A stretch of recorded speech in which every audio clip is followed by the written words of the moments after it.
Justice Bell, just to start, thank you for doing this interview. Thank you, Rebecca. What are your impressions of Salvo's legal?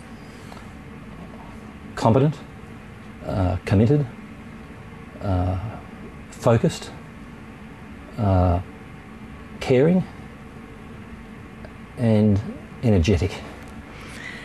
It's a trusted brand, isn't it? I mean, it's something that it is. Most law firms don't have to go with it, do they? That's true, and I've worked with the Salvation Army as a legal aid lawyer myself, and being a judge, I've seen the work that the Salvation Army does in the courts, and they are a trusted brand, and they deserve to be trusted. And it's no surprise to me that they should pick up on what to me is a most important innovation in the delivery of legal services, because they're in contact with people in serious need of help. That, after all, is their raison d'etre. The down and out, the homeless, the addicted, the people who live on the streets, their families. These are people who are often overlooked, who need legal help but can't get it. Existing legal aid is stretched in many ways. Community legal centres do a great job, the profession does, legal aid does. But even then, the people with whom the Salvos have contact have real needs, and I'm very pleased to see that they've built on that trusted brand to reach into an area that has been overlooked. So as a judge, do you see a need beyond legal aid for these sorts of services? Oh, most certainly, and one aspect of this practice, which is so positive, is that it involves looking at the person in a holistic way, and it builds on a medical model in that respect. So Salvo's Legal Humanitarian, funded by Salvo's Legal, will have social workers, financial counsellors, others in the helping professions who are able to attack the causes of the problems with respect to the individual, not just band-aid the legal issue that is presented before them. That's very innovative for a private legal practice. It's what community legal centres do, it's what some legal aid authorities do. But for a private legal practice like Salvo's Legal Humanitarian to do is highly innovative and highly desirable.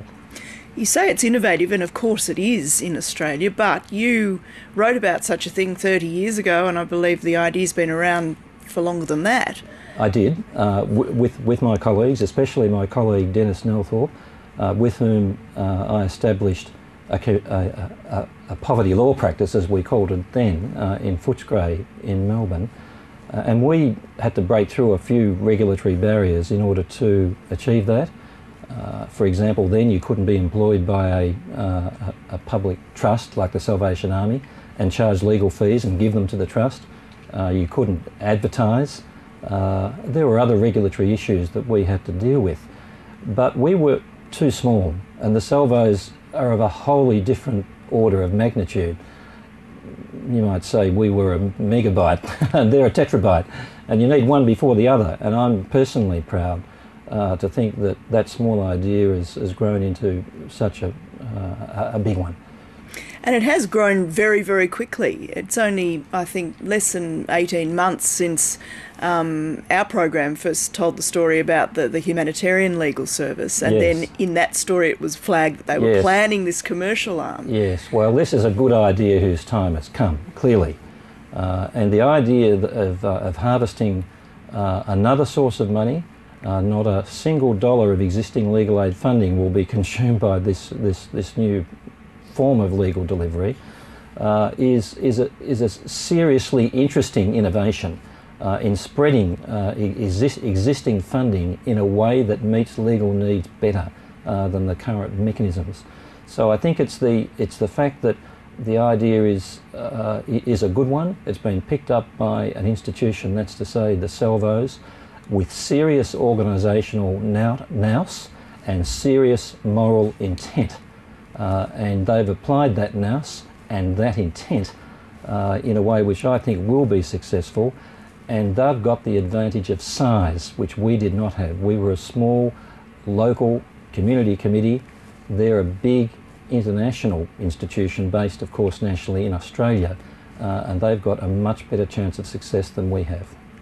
How important is it that the practice is self-funding and that any profits are channeled back into funding the humanitarian arm. It's critical because there already are existing services for the provision of legal aid to people who need it. Of course, the legal aid commissions in each of the state and territories, community legal centres, non-government organisations of various kinds are all battling for a scarce legal aid dollar.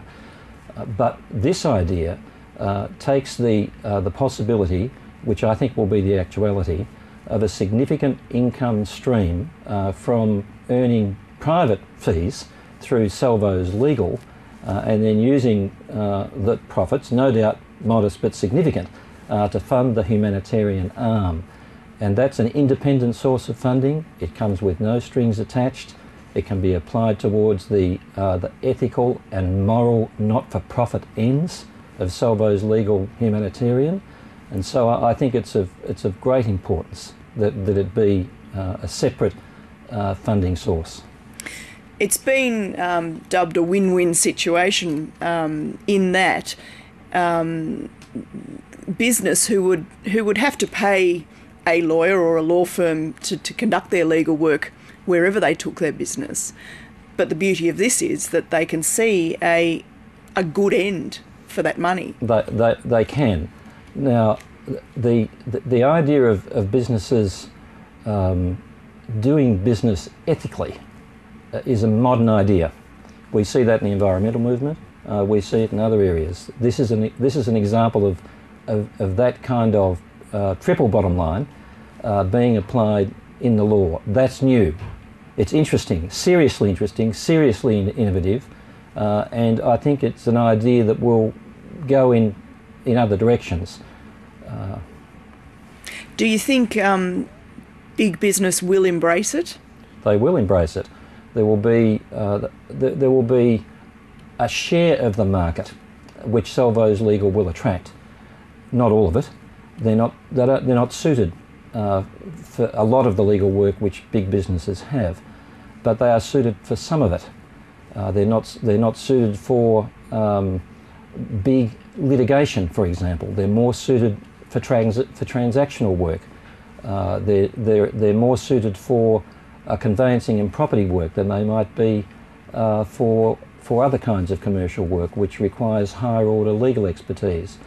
But in that middle range, I'm sure that they'll develop professional expertise which will be saleable to businesses and indeed to private clients. Now, I should say I do not think that this will lead to a contraction of the legal market. We looked at this 30 years ago and were convinced then that a practice like this would expand rather than contract the market for legal services. So I don't think that the bigger firms who might lose some market share to Salvo's legal have much to fear. They are tough, they live in a competitive environment, they've benefited from the freedom of competition which we've seen in legal services in recent years. They can innovate themselves. Salvo's legal will provide legal services to people who wouldn't otherwise have it. That will lead to an expansion of need for legal services by government and by other private clients, which the profession will generally pick up. So there's an old saying that two lawyers in town make a lot more money than one lawyer in town, and there's a fairly obvious reason for that. So I think it is a win-win idea. How far do you think it could go, and how far should it go, in your opinion? It should go its natural course, which I think will be a long course. It should certainly be national because the Salvos are national. Wherever there is legal need that's unmet, wherever that legal need can be met by Salvo's legal humanitarian, who of course is the humanitarian arm of the entire business, it should go. I'm aware that it's in Sydney, and I'm aware it's going to Queensland. I would hope that it would come to Victoria. This kind of legal service would, I think, be embraced in Victoria. It's a place where we see innovation in the forms of legal delivery, and this is but another one. So I think that it should go beyond where it is now, but it should be an orderly expansion. If it became too big too quickly, then the usual problems that occur when a business grows too quickly are likely to happen. An orderly expansion in a positive direction, I think, is called for. It's a rare privilege for journalists such as myself to interview a sitting judge of the Supreme Court of any state, or any judge indeed of any court. Why have you chosen to do this interview? Because it's important in terms of the operation of the system of justice that there be appropriate innovation in the delivery of legal services so that people who are in legal need can get the services that they need to come to court, to engage in transactional discussion, to do all those things which people need to do in order to engage with the legal system. This is, of course, not a party political initiative. It's being promoted by charitable institutions with whom the courts are familiar. And of course I have a personal history.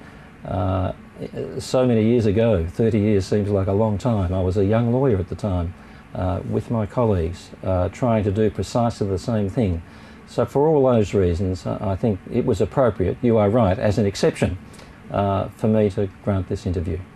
Well, Justice Kevin Bell, thank you again. Thank you, Rebecca.